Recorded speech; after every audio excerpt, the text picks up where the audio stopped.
This is Democracy Now!, democracynow.org. I'm Nermeen Sheikh. U.S. Secretary of State Antony Blinken is back in the Middle East as Hamas is set to respond to a ceasefire proposal to pause fighting and release more hostages. This comes after the U.S. launched airstrikes in Syria, Iraq and Yemen Friday in retaliation for the killing of 3 U.S. soldiers by Iran-backed militants who attacked a base in Jordan. Meanwhile, President Biden is facing more pressure over his support for Israel's assault on Gaza. Independent Senator Bernie Sanders has announced plans to introduce an amendment to remove $10.1 billion in military aid for Israel. In a statement, Sanders denounced what he called, quote, Netanyahu's illegal, immoral war against the Palestinian people. Democratic Senators Elizabeth Warren and Brian Schatz have sent a letter to Secretary of State Blinken to pressure the Biden administration to push back against Netanyahu's rejection of a two-state solution. The lawmakers wrote, quote, Prime Minister Netanyahu's explicit departure from that position, both in his statements and in government policies aimed at undermining this internationally agreed-upon pathway, is dangerous to both U.S. and Israeli national security. For more, we're joined in Washington, D.C. by Matt Duss, Executive Vice President at the Center for International Policy. He's the former foreign policy advisor to Senator Bernie Sanders. Matt, welcome back to Democracy Now! If you could begin by giving your response to these recent round of U.S. strikes in Iraq, Syria and Yemen, and what you think may come of this. Well, I think it shows clearly that the Biden administration's strategy here is failing. Their approach since October 7 in the region has been twofold. One is to essentially back Israel's assault on Gaza unconditionally, and the second was to try and contain the conflict to Gaza. And that second part is clearly, steadily been failing over the past several weeks and months, but especially now in the wake of the attack in Jordan, with these attacks in Syria and Iraq, and of course continuing in Yemen. So this conflict has steadily been spreading, as anyone should have expected it to, because this kind of violence simply cannot be controlled. And if you could say, Matt, many have suggested, yourself included, that there are people in D.C., in the D.C. establishment, who've been advocating for a war with Iran for decades. I mean, what are your concerns about where they stand now and how much their voices may be amplified? And how many of those are Democrats?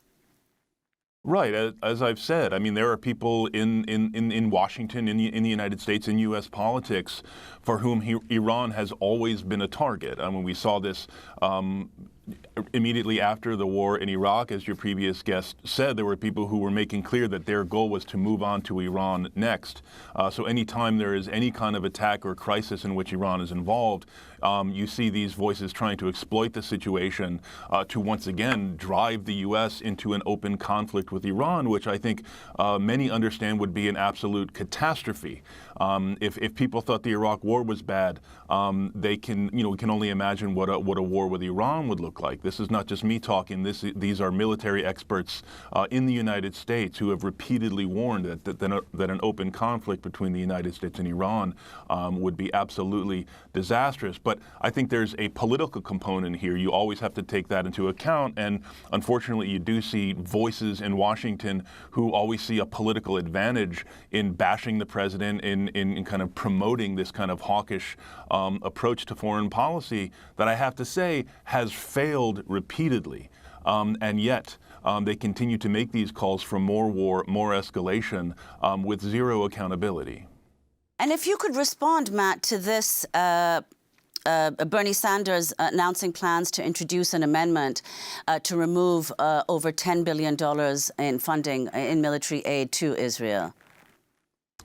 I support it wholeheartedly. I think, as is so often the case, Senator Sanders is speaking for many Americans and, frankly, I think a majority of Democratic voters. If you look at the polls of Democratic voters' opinions of the U.S. approach to the war, this is now an over 4-month conflict. This is, I think, clearly a massacre with close to 30,000 people killed, huge parts of Gaza just obliterated.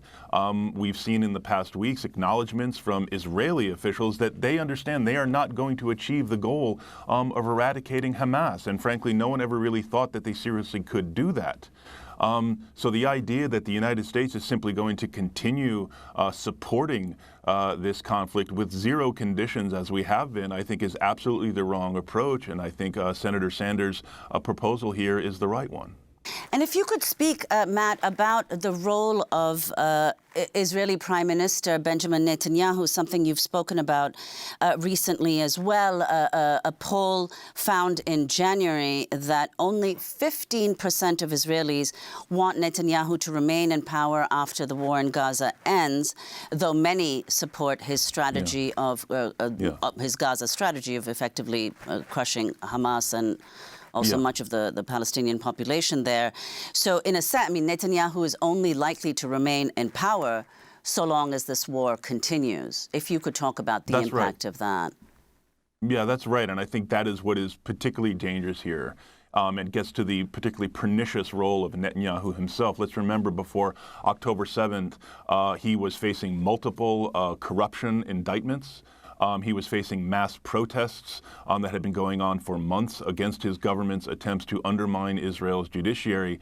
And then on top of that, now you have a belief by a vast majority of Israeli citizens that he personally failed to protect Israelis.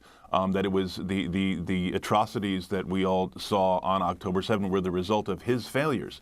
So he knows that as soon as this war stops, so does his political career. And the only hope he has of continuing to stay in power is to prolong and escalate this war as long as possible. And that's extremely dangerous. And frankly, I think it's been a very bad decision by President Biden to tie himself so closely to Netanyahu and to this strategy. And I think we need to detach from them and show much, much more distance from what Israel is doing. Well, indeed, Biden's reelection bid seems also to be in question given his Gaza policy. And you've said that his administration does not seem to understand the depth of the problem arising from his Gaza policy. And I'll just read a bit from this Politico article by Jonathan Martin, where he says, quote, that a hot war in Gaza this fall may mean 30,000 fewer votes apiece in Madison, Dearborn, and Ann Arbor, and therefore the presidency. Biden especially came under criticism last month when he spoke 100 days since the October 7th attack and failed to mention at all what's happened in Gaza, the devastation in Gaza with tens of thousands killed, displaced.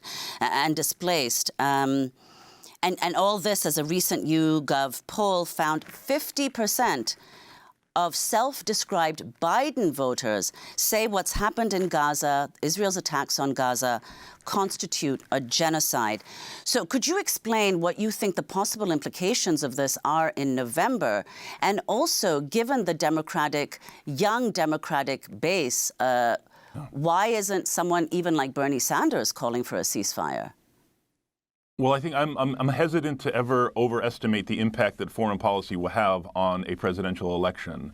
But I do think we are seeing that for many Democratic voters, for many progressives, particularly young progressives, the issue of Israel-Palestine is not just a foreign policy issue, it's an issue of social and racial justice.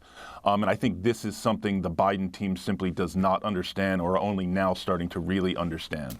Again, this is going to be a very close election. If it's going to come down to possibly a few 100,000 votes in a few key states. And if a lot of these voters who you were just referencing, I doubt they will vote for Trump. They may simply choose not to vote, but they will almost certainly not work to get out the vote. They will not do the volunteering. They will not do the phone banking. They will not do the knocking on doors that's going to be necessary to maximize vote turnout for President Biden's reelection. And that should very much concern them. And I think what's going on here, it's not simply a matter of a difference in policy. I think everyone understands the stakes, what a Trump election or a Trump re-election would mean for this country. But the anger at Biden's support for this assault on Gaza is really just incandescent. It is a matter of principle. for many Democrats, not just Arab and Palestinian Americans, but more broadly, some groups of Democratic voters who simply cannot bring themselves to pull the lever or check the box for a president who is supporting this. And this is not going to be fixed by dispatching a few administration officials to certain neighborhoods in Michigan or elsewhere. This is going to be fixed, if it can be fixed at all, by changing policy and ending support for this massacre. Matt Duss, thank you so much for joining us, Executive Vice President at the Center for International Policy and former Foreign Policy Advisor to Senator Bernie Sanders.